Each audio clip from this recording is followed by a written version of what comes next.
وارحب بكم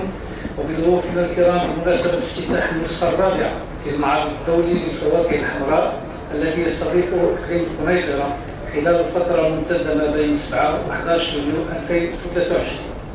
والمنظم تحت إشراف وزارة الفلاحة والصيد البحري والتنمية القروية والمياه والغابات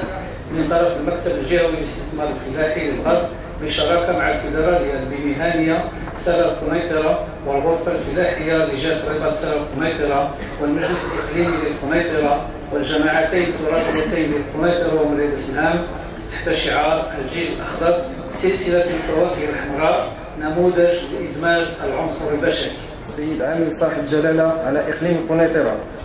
السيد رئيس مجموعة القرض الفلاحي، السادة رؤساء السلطة المحلية، السادة النواب المحترمون، السيد رئيس المجلس الإقليمي لإقليم القنيطرة، السيد ممثل السفارة الإسبانية، السيد مدير جهوي للفلاحة ومدير المكتب الجهوي للاستثمار الفلاحي،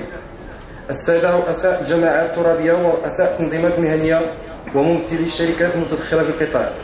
السادة الحضور الكريم، حضرات السيدات والسادة، وبعد، إنه ليوم مبارك سعيد، ونحن نجد فخورين بتنظيم هذا الحدث التاريخي بجهتنا، ألا وهو الملتقى الدولي للفواكه الحمراء في نسخته الرابعة برسم سنة 2023 تحت شعار الجيل الأخضر سلسلة الفواكه الحمراء نموذج لإدماج العنصر البشري. هذا الملتقى يشكل فضاء لتبادل الخبرات والتجارب بين الفلاحين والمهنيين وكل المتدخلين في القطاع، وبالتالي فرصة للاطلاع على آخر مستجدات البحث العلمي والتكنولوجي المعتمد في إنتاج وتثمين الفواكه الحمراء التي تميز جهتنا على باقي جهات المملكة، بحيث أنها تقوم بإنتاج 3 أصناف: توت الأرض وتوت العليق والعنب الأزرق. هذا الصباح اعطينا الانطلاقة للمعرض الدولي للفواكه الحمراء بالقنيطرة، معرض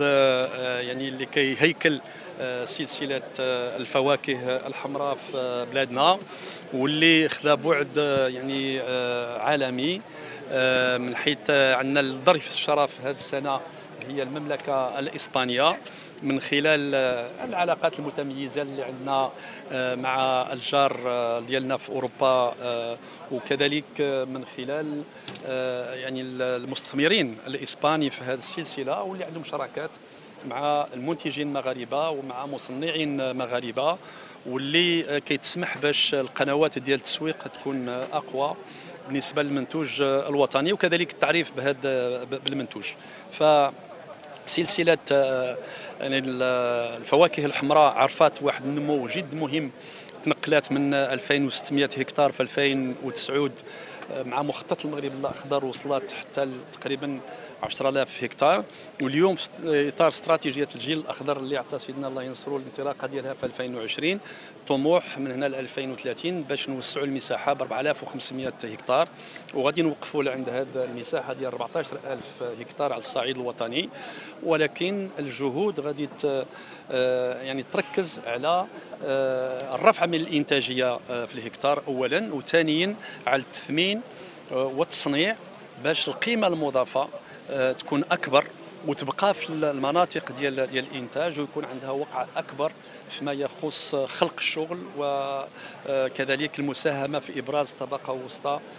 فلاحيه والتنميه الاجتماعيه بصفه عامه.